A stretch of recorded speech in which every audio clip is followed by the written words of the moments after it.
You're listening to the AfterBuzz TV Network, now the largest new media platform on the web, and your #1 source for after-show entertainment. Very good, Kane. Johnson.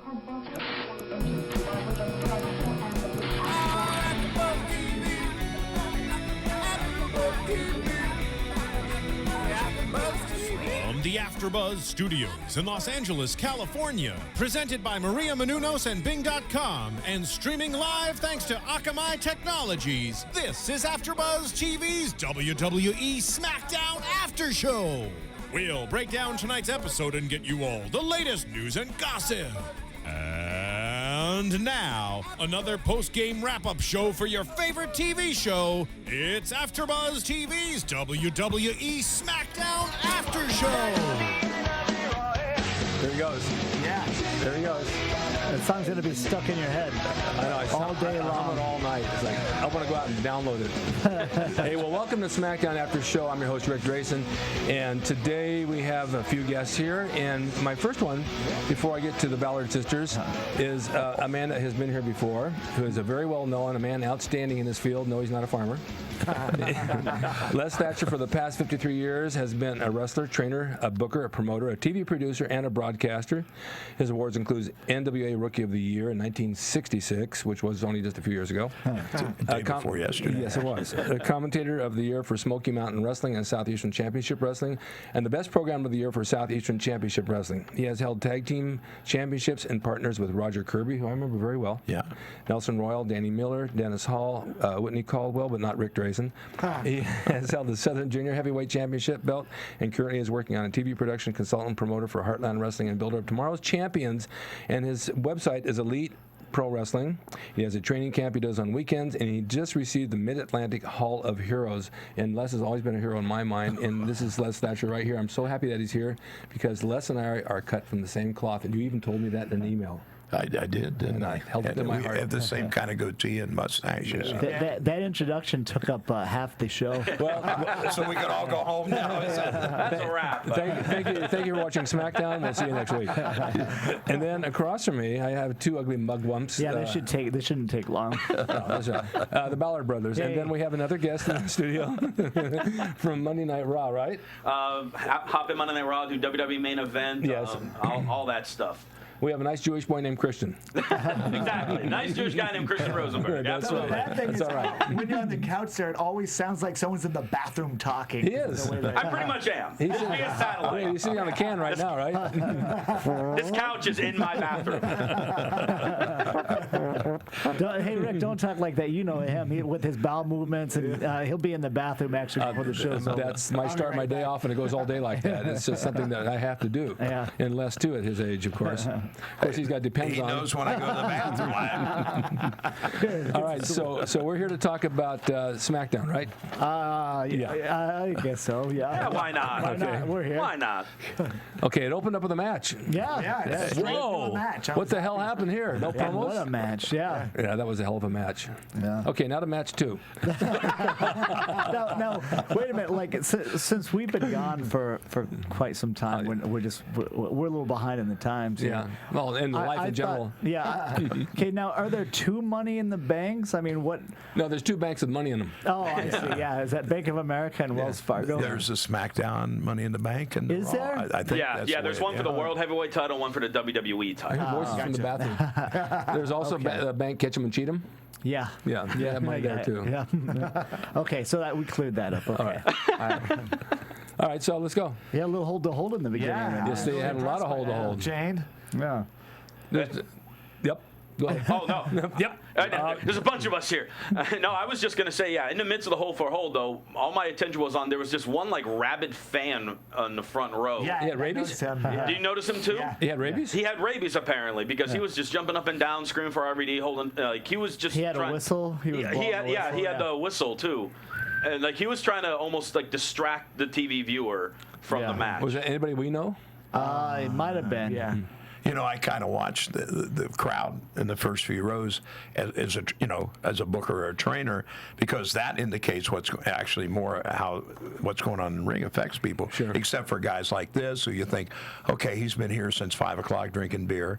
Yeah, exactly. So he's totally in coherent. It's like even when you go to a comedy show, there's always comedians in the audience that have Yeah. to, Yeah. you know, there's always a heckler. Unless you're at a Dice show. Andrew Dice Clay will mow you down if you're a heckler. So, Hey, since I last saw you guys, I went to Mick Foley's stand-up at the Comedy Club in Northern Kentucky. How was it? Good. Really was. It was really good. I mean, most of it plays off of wrestling, but I'm going to guess there was between 275 300 people in It's the a place. lot of people. yeah, it's more than And he's performing out here after SummerSlam. Yeah. At the Hollywood Improv, I believe. Well, is Piper still doing that? I think he still goes around and does it. I think Foley's doing it more. Yeah. Well, you know, the thing with wrestling, there's all kinds of things you can bring out of the woodwork on that and make it funny. A lot of stories. I mean, just Les alone is funny. See how funny he is? Yeah, they laugh. Would anybody agree it was almost like they gave us the main event first? I mean, that was like, I mean, that could be a WrestleMania match. Yeah. That was so Yeah. good. There was one flub in the whole match. What was it? when he was elbowing him, elbowing out of the, Tick. what was it? Headlock takeover. I didn't see it. That's why. Oh. It was to the side and rolled. I mean, it was like really weird. Not that it matters. I mean, we all Right. make But mistakes. don't you, when you see one Rob match, you've seen all of Rob's matches? Yeah. He's got his signature stuff, and Yeah. he did. Well, both of the guys really hit their signature stuff. in Yeah. that But match, so. now they're doing like when and where. They've got their 5-move set, and it's like the way they go into it now. Though it's, I mean, each week it seems like they go into it a little bit of a different way. To me, Randy is over by accident more right now than a lot of the guys that are pushing hard. And to me, I keep thinking, now, if I were doing this guy, you know, in some manner, I don't care heel or babyface, would be to the forefront and getting the big shove.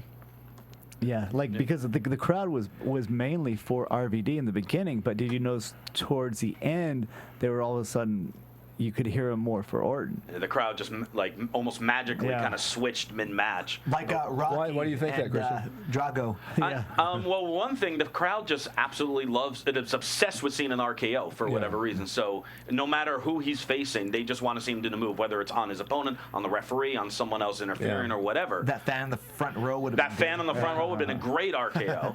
Well, you guys have built Pavlov's dog out of the entire wrestling community, fan base. I mean, here again, you guys book shows and run, but I can't really judge if a talent is over by watching Raw or SmackDown. And when I say that, say the five of us here. See, I can count. Well, you have one hand. How many count there? Well, that's. Before You forgot to in the booth. 4.5. Oh, I forgot the guys in the booth, right, and the people after. But you know, we get together every Monday night and say watch Raw, or Friday night and watch SmackDown, whatever the case. And by the time they come to our town and we buy tickets, we know we're supposed to chant this when so and so comes out. We're supposed to do this when so and so does that. It's audience participation, and really has no indication over whether somebody's over or not over. Honestly. Yeah, well, they basically tell you who's going to be, you know. Right. Because they've got the pulse. Yeah. Yeah. Okay. Checks in the mail. They've got the puppet masters. They're controlling the strings, It's true. and we're the puppets. Are you on the payroll over there, or what is that? Or just hoping? Yeah, wait.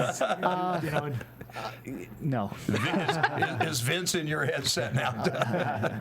Overall, it was a good match. Yeah. Very good, very good. I like the cutoff. 4.5 stars for that match. Yeah. When RVD sprung up to the top rope and then Orton actually shoved him, that's a long fall down to the floor there. It's like that would. I mean, my knees would have both buckled and He's in I his would have been 40s done. too. He is, yeah. So, he's, You know, he's taking big bumps. we talked about injuries when I came in. You know, your body takes a beating over the years. You know, his has as well. Oh yeah. Oh, And to get up and do all that stuff, I mean, you got to take like at least 2 ibuprofen. And Well, how he much does- weight you figure he's dumped between TNA Yeah. and here? because he figures he's going to have to work a little harder here than he Exactly. did there. Oh yeah. He's definitely a lot thinner Is he? here than he was on TNA. Is he? Oh yeah. A lot? And He looks it. That green leafy substance that he's been eating. Well, we're Green talking tea? about that. The green tea. That No, actually, no, no. It's, that actually stops he pain. orders. Oh, did it? It stops pain. It will stop pain. He actually orders his burgers with wrapped in a green leafy substance in and out. That's what we're talking about. Okay. He's starting to get in better shape too. When he first came back, I noticed he was blowing himself up a little bit more, but now he seems like he's getting it now. So There was his one cardio. He's always looked the same to me. moment in there where I had remembered a story from this where he gave Orton it looked like he kicked him right in the jaw. I think he really got him like under the like under the like on the chest, like between the neck and the chest area. But did you guys know what kick I'm talking about? It came from out of nowhere and he just kicked him right in the face. Yeah, I do. Yeah, and I wasn't real sure it wasn't potato. Yeah, it might have been. But one time I was wrestling Abyss. He was in TNA. That big guy's like 6'8". And I had noticed like he had like 4 or 5 bottom teeth missing.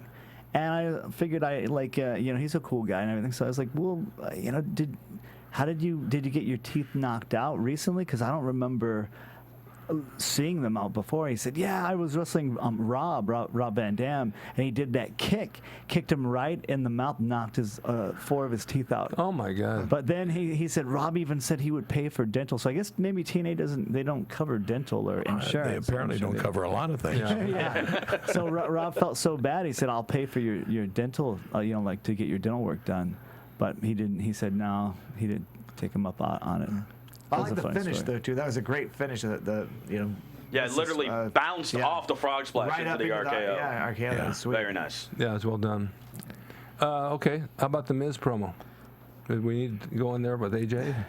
It was all right. I like it. know. I think AJ has that it factor. I like AJ. I would like to do. It has nothing to do with wrestling either, does it? Not a thing. There definitely seemed like there were a couple awkward moments where they were expecting people's music to hit to get down, and they were just kind of filling time. This promo definitely seemed a few minutes too long. There seems a part of the problem with scripted things too, because if you're not working off a script, then you're not going to stop and wait for the music, because if the music's late, you're going to ad lib and carry on until it But you're right. The Miz, when he first came up, I thought, why is this guy here? I mean, he was terrible mechanically in the ring, and he's Blame this learned, guy. yeah, like your brother. Yeah. And he's learned to work, and now they're trying to find something for him, but it's. Yeah. I don't quite understand what it is they're looking. They're trying to do a Piper's Pit. Yeah.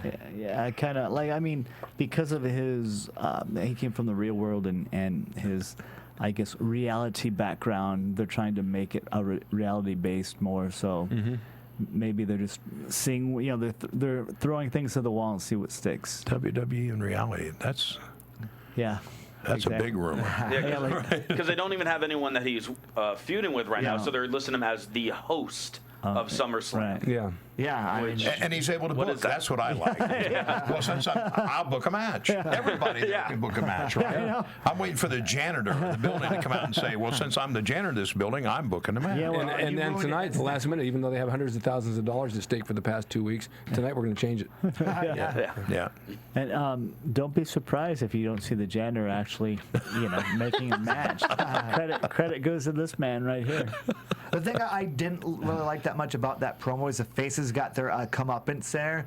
So it's like, it doesn't like make me want to see that match for the pay-per-view because they already, got him back. We'll see what they do this week. I mean, we'll see if AJ and Big E get back at them. But because of the way they left it, I mean, if they go into the pay-per-view that way, it doesn't really make me want to see that match. Yeah. Because it's like, They're alternating from shows. Raw, Big E and AJ kind of had the last laugh, and now on SmackDown when they officially announced the match, Ziggler and Caitlyn did. So they're just really just taking turns with it, and not really sure what to do. It seems like. I think they have a bad habit of putting matches they want on pay-per-view on before that. Like that's going to draw you to the pay-per-view. Right, like the main event of SmackDown. Like now, why do we want to watch that match at the pay-per-view? We just saw it. Exactly. Yeah. You're jumping ahead. I know. But Spoiler alert. But he's right. He's right. But Okay, let's go to the next match with Fandango. well, we missed a Vicky Alberto Del Rio promo, but Well, that's we okay. could. It was quick. That was that fast. Well, there was a really good video montage for the Brock Punk and Heyman segment that was put on really well with the music and everything. Those are I like always that. good. Yeah, they do such a good job on those. When they slow it down, they show their face. He's like, No, those are always really well done. they got that from the Rocky movies for sure. Yeah. Yeah, someone's been watching. I don't know if you noticed or not, but they have an app for your phone. Oh yeah. Did they? Do they? I haven't heard them promote it at all. Gosh, I know. I was unaware. Now, if they overdo things, that's one of the things that they drive you crazy with. If you had this app, you can watch two wrestlers in the back watching a monitor, watching the matches out here that you're watching anyway. Over their shoulder. Yeah. And they don't even know it. And the worst thing is on the West Coast for it, because we've tried it for Raw. You can't watch the app while Raw is live on the West Coast because we're getting like the East Coast feed watching it at 5 o'clock Pacific time. We can't see it to spoil it in case other people are waiting until 8 o'clock. So, I bet the advertisers are excited that you're trying to get people away from the commercials. well, I mean, it's just funny because it's just like, oh, well, you missed this on the app, and we'll try to go on the app out here for watching on the East Coast time. It's just like, oh, we can't see it anyway. So I don't know. That's something they got to fix somehow. But Yeah, well, yeah, the people who are actually paying to have this program on are kind of getting screwed. Yeah, they are. They are getting screwed. Yeah. All right, let's go to Fandango. Fandango. You like him? No. Let's go to the next match. Well, no, he buried when his match with Jericho at WrestleMania buried him for me. He absolutely had no clue what to do out there. Chris picked him up to knock him down, drug him around. I mean, he did look like a nervous wreck at Mania. Well, yeah. you know, I'd say that's the wrong time to be. Well, that's not the good time to be a nervous wreck. You're getting your first shot, the biggest show of the year, and you blow it. Okay. What happened? He just, well, he's probably right. Nervous or Darren Headlights would be a good way to describe him. Yeah, because he was lost up there. He really was. And actually, just talking to Tom Pritchard this past week, he said, I've seen the kid have good matches. I've had a couple people. And his matches are a little better now when he's working with a lesser light, too, as part of that. But if they're going to make him a star, he's got to get it in his head that he's a star. Not that I'm this guy that's filling in for somebody, or, gosh, I'm working with one of the Ballard brothers. Oh, my God. I mean, but you get my point, right? Yeah, sure. You guys remember working with a star when you were young in the business, or were you ever young in the business? No, but I was always a star. I could work alone. I'm still the star. Our first was against the Bushwhackers. I remember being Luke so and Butch. nervous. Yeah, oh my God. But it's when you had one Bushwhacker match you've had. I mean, like they have one match, and once you've learned it, I mean, like we could see them 3 or 4 years later, and they'll start talking over the match. We'll be like, same thing, right? And do you realize before they started that, they were, I mean, these guys can work. Yeah. I mean, really. Luke is a hell of a worker. I mean, honest to God. Yeah. And of course, that's the whole WWE story, right? Like, this is what we want you to do, and nothing else, nothing more, nothing less. Right. Now everybody kind of they get into a pattern and they stay there. It's a comfort zone. They don't challenge themselves anymore. It's the same riff on every guitar song. Yeah, pretty same much. riff every time. We'll never change it. Smoke on the water. Yeah. Yeah. Bum bum bum. How about you like Kofi? Kofi, yeah, I worked with Kofi before. He was just in the business 6 months, and he came with a group of kids out of Boston down in North Carolina, and Steamboat and Pritchard and Terry Taylor and I were doing a 3-day camp there, and we were all impressed to find out he'd just been in the business, 6 months. And he's a good athlete. Of course, they've turned him into something other than a great worker. I mean, he can jump higher than anybody, and I'm going to stand here and let him come down. Kofi's going to hit me. Okay, cool. I think I'll just stand here and wait for that. Those are the things that drive me crazy, is the things that are so obviously show, right? I mean, the whole thing is, but the idea is not to let the world know and telegraph it a week out, right? That's.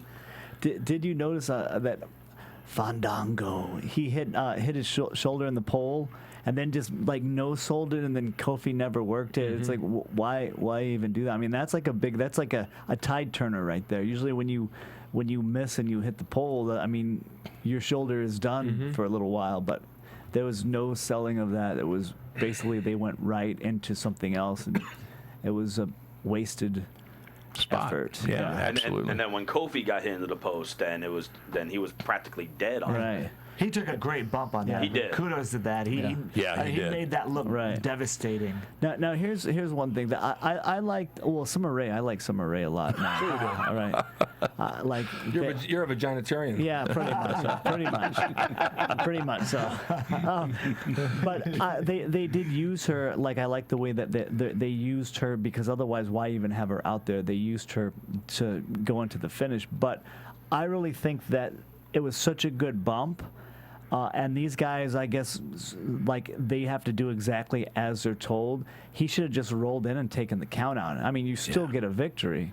Yeah. And it was such a good bump. Why pick him up when he's like almost out cold, to roll him in the ring so you could climb up to the top rope and hit your finishing move, the leg drop, when he could have rolled in and had the even better effect that Summer Rae is the one that caused the distraction for him to do that. Yeah.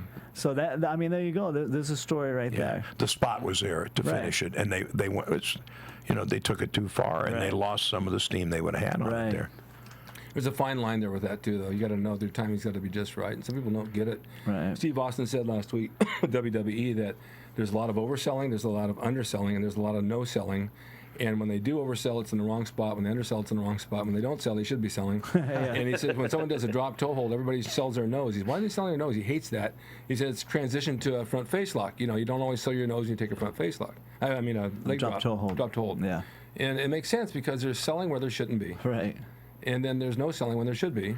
And then the selling should continue into another hold to come back or whatever and continue to sell. And they don't do that anymore. All that you said right now, everything you just said, you could have used that match as an example. Yeah. For everything that you just said. Mm-hmm.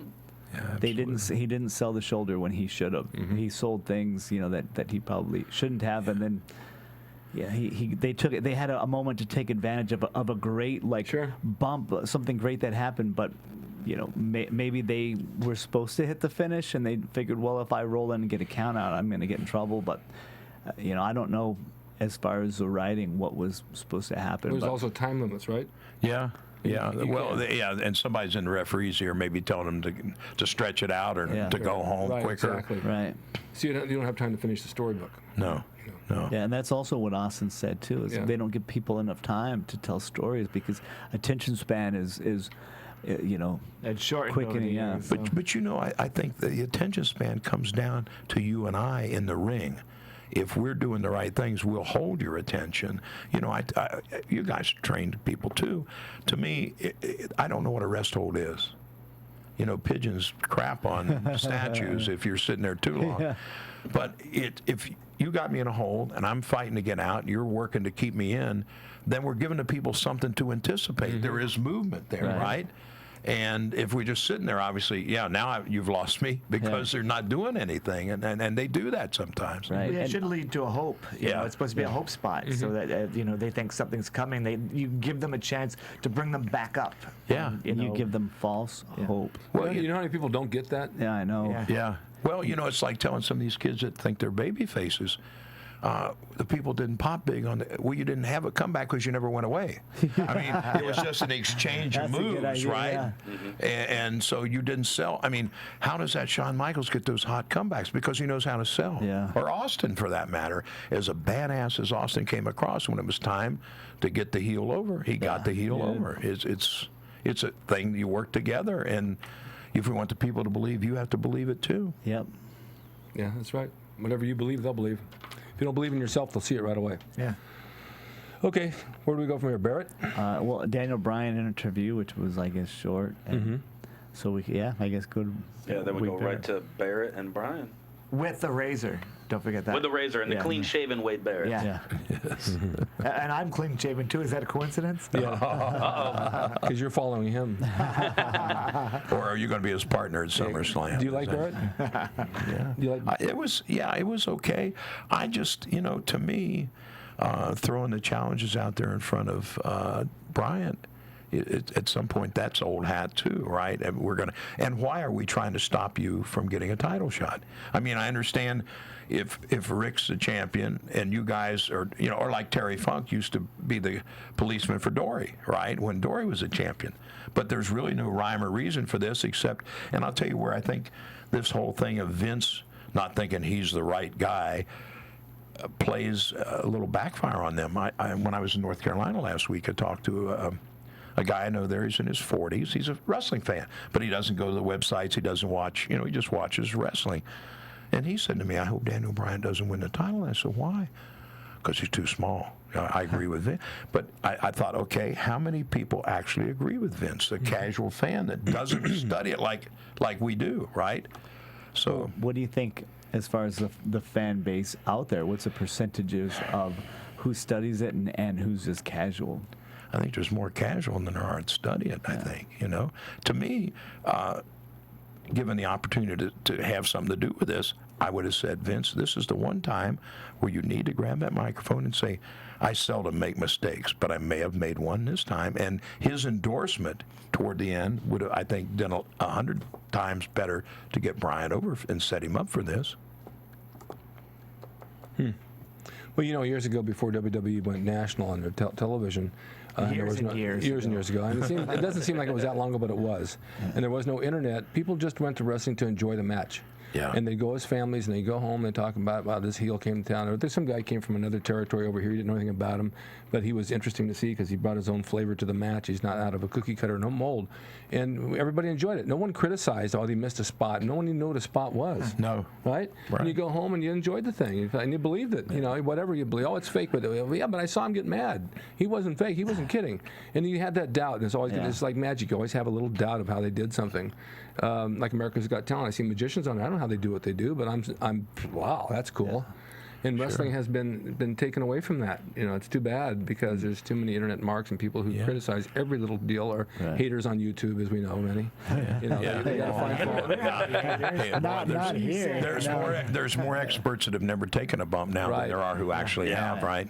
Yeah, that's the thing. People will criticize us for things that they say. They don't actually know what we've even done. No. They don't know who we've trained. How many matches we've had, where we've been, what we've done. People won't know that because they probably won't take the time to research that. Right. No. But they'll still be the first to criticize us and say, "Oh, those guys don't know what they're talking about." Yeah, they don't like the product. Why don't they like the product? It's not like we don't like the product. It's just that we're a part of the product.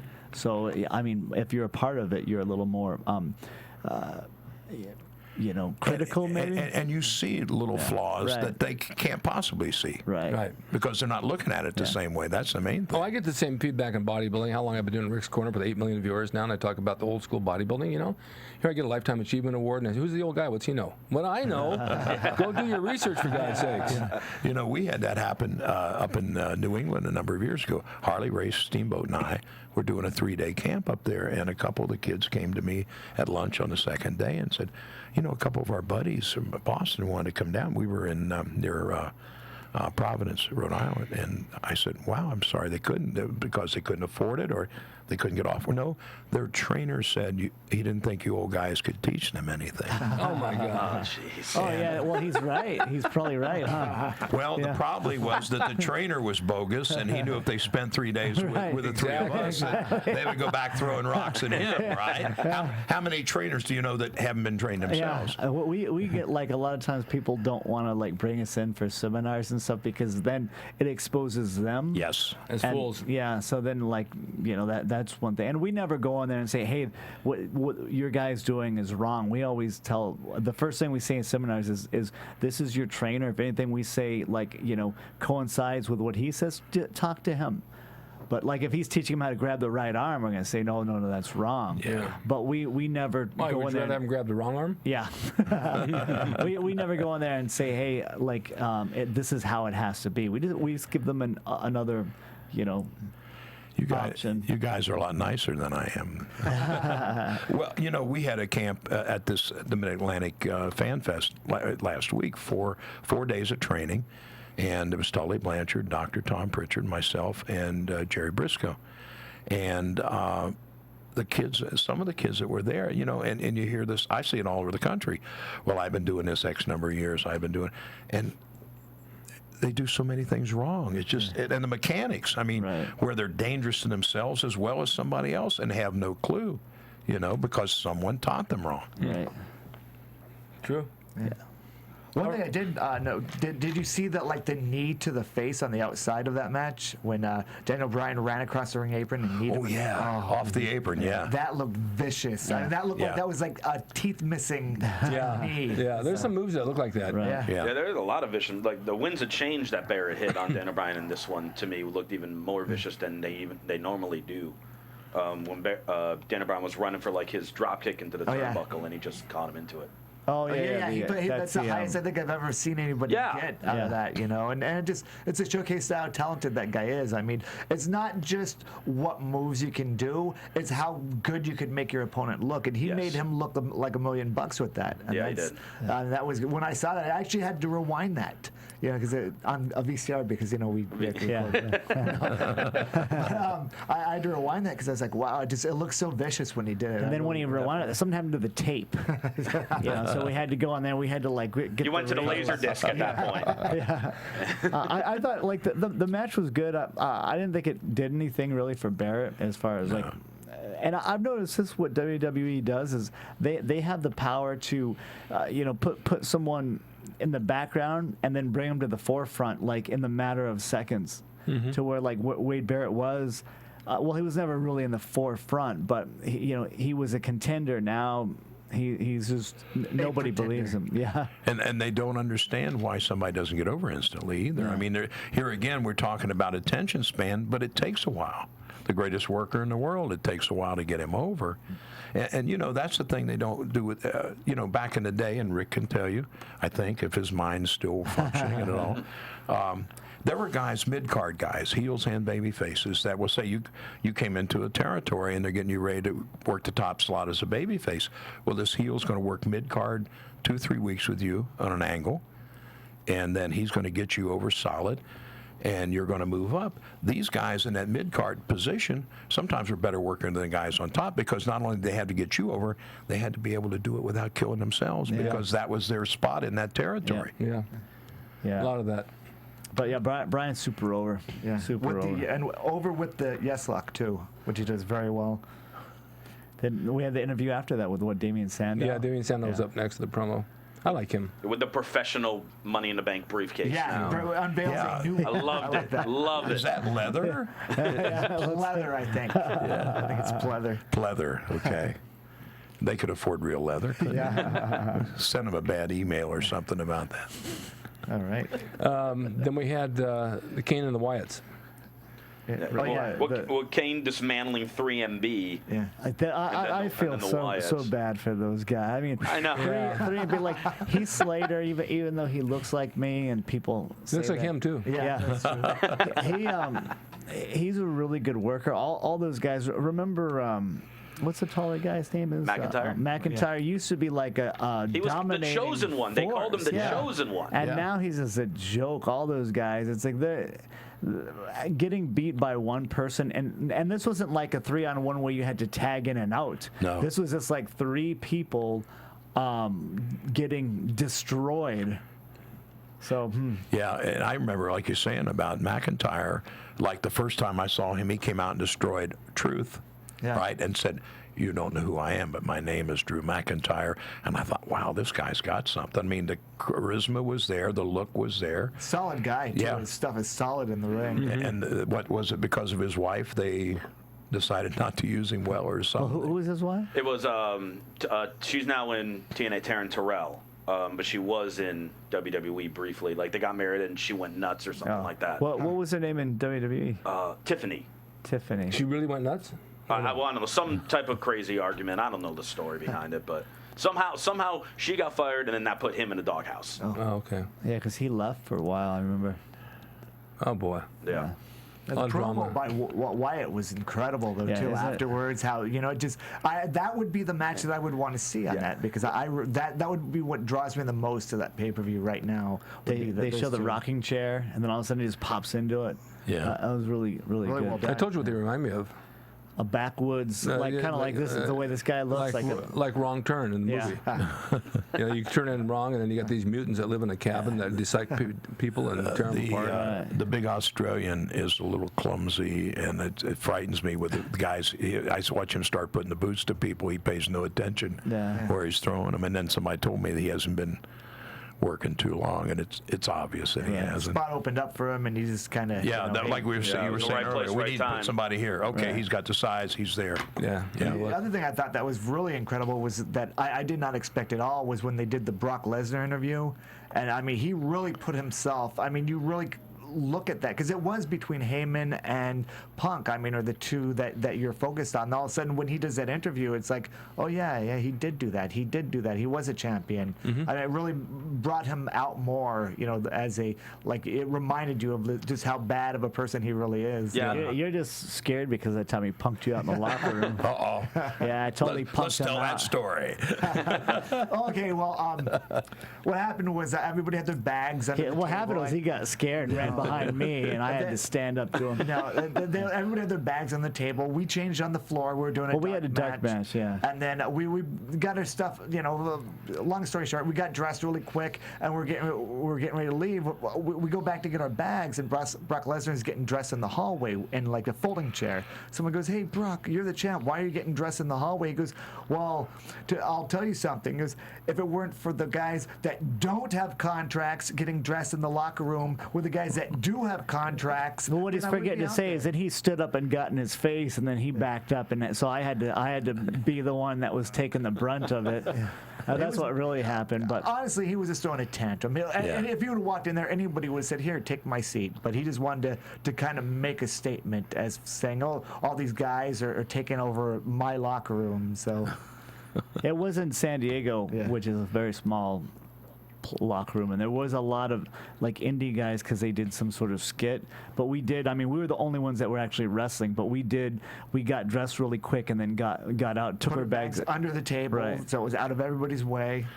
So you didn't straighten Brock out when he went on after your run? Well, I had to step in.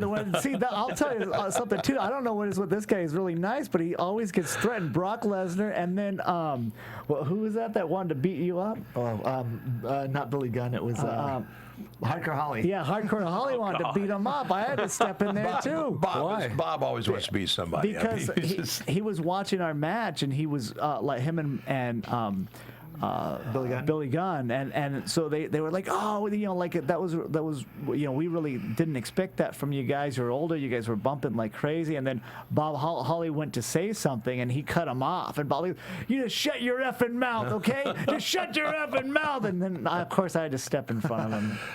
So, hey, let's go to the main event. So you're the policeman for the Yeah, right? He's the nicest guy too, but everyone wants to beat him up for some reason. Including some young girl we know. Oh yeah.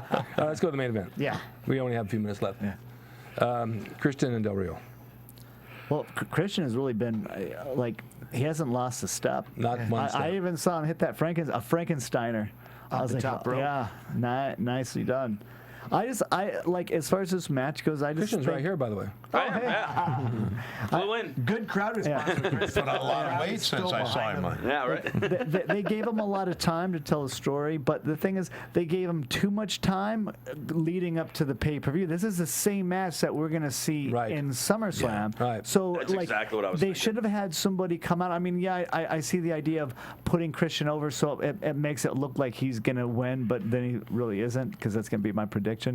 But they could have had somebody like him have him in going for his finisher, and somebody runs out and makes this. They could have done something, and they could have done it quicker, so that way you want to see the match. Now you're like, okay, I just saw this match for free, right? On not gonna pay regular for it. TV. Why pay for it? Right, exactly. I mean, he could have just given him a low blow. Could have, just done something to cause a DQ. Yeah, I did even think if he bailed, if he just Or just left on count out. That worked too. I think there is one of the things that they continue to do and don't realize, and they put matches for free, on the two shows and they want you to pay for it, on a pay-per-view, and I think some people do, but then there's other people who say, well, I've already, or we'll see it again Monday night, right after the pay-per-view, which again is, I realize they're trying to, work with two masters, the network as well as the audience. But you would think that at some point they would have gone to the network and say, look, we want to do well for you, but we have to save some of this stuff for the paying audience, right? Sure. I mean, they should have to, because if you look at all the good dramas on USA, right? They all leave you wanting. Right? That's why you tune in the next week, Burn Notice, or any of those shows. This did not leave us wanting more because we saw it all. Exactly. We were full. We saw a clean finish. We're full, yeah. Should not have had a finish at all for that match. Right. Yeah. We did. There was a little funny part when Damien Sandow did come in to cash in his Money in the Bank, and Cody Rhodes stopped him. But it should have been done earlier because there was a lot of confusion. As in, did he cash it in? They actually took. Yeah, the ref took the briefcase. He was waiting. They were waiting for him to get For Cody to get in. Yeah. Right. Yeah. So once he took it, that should have been when they, but they said, the bell never rang. But it took too long to get into it. It did. We have our closing music coming on. Wow. That went fast. That went really fast. All right, Les, you got something to talk about. Saturday night, Sheridan Gateway LAX. We're having a big show, Wrestling Cares Association second round. That's at Century, right? Century Boulevard? Yeah, Century Boulevard. Race for the Ring. If you're going to Fan Access, you're in for the WWE show, bring your Fan Access ticket, and you get half price at our show. Davari on the show, Matt Hardy, a lot of great stars. In the second round of the tournament, Adam Pearce, Johnny Gargano, Adam Cole, some of the top indies from around the country. Are you doing a match? No. Okay. You want to work with me? Can we just lock up and take it home? We could do that. And so we can find you on the internet where? At your website? You can find me at lesthatcher.com or epwt.com or wrestlingcares.com. I'm all over. He's all over the place. You have a Twitter as well? No, I don't twit. Oh, I have a little Twitter. You twit. I have a little Twitter. And the Ballard Boys? Well, we're taking August off. We will be at the UCLA game at the Rose Bowl August 31st for the season, but we just let word out that we are taking bookings again, and now they're filling up. So we do have a date tentative in Alaska, which will be good in September. So. You come back and give me an Eskimo kiss. I don't even. I'll just get a Klondike bar and give you one. Oh, there you go. Hey, Christian? Well, you can follow me on Twitter at CRosieVOC, as well as a bunch of the other AfterBuzz wrestling shows here, and then I got a big show in September 1st. IWL is New Era 8. It's pretty much like their WrestleMania, and they do it live on iPay-per-view and over Roku as well. So you can find info at that at theiwl.com. Well, I want to thank you for coming today. Thank you for having me. I had a blast. We'll be seeing more of you, I'm sure. I would love to, yeah. That's awesome. You did a nice job. It's really nice to have you here. Thank you. And I'm at rickdrasin.com, of course. My rickscorner.com is going to be split in two. Starting in September, I'm doing bodybuilding and nutrition, as I always have, but I'm doing a Rick's Corner Pro Wrestling on old and new and tactics and old school, new school, and it's a whole different show. So rickscorner.com will be splitting in September. And it's all good. Yeah. And Les. Yes. I'm so glad you're here. I enjoyed it. Would like to come back again. I've missed you so much. Less is more. My God. Less is more. Hashtag less is more. I just get chills sitting next to you. Oh, my God. From Bing.com, executive producers Maria Menounos, Kevin Undergaro, Phil Svitek, and the entire AfterBuzz TV staff, we would like to thank you for listening to the AfterBuzz TV network. To watch or listen to other after shows and post comments or questions, be sure to visit AfterBuzzTV.com. I'm Sir Richard Wentworth, and this has been a presentation of AfterBuzz TV. Buzz you later. The views expressed herein are those of the hosts only and do not necessarily reflect the views of AfterBuzz TV or its owners or principals.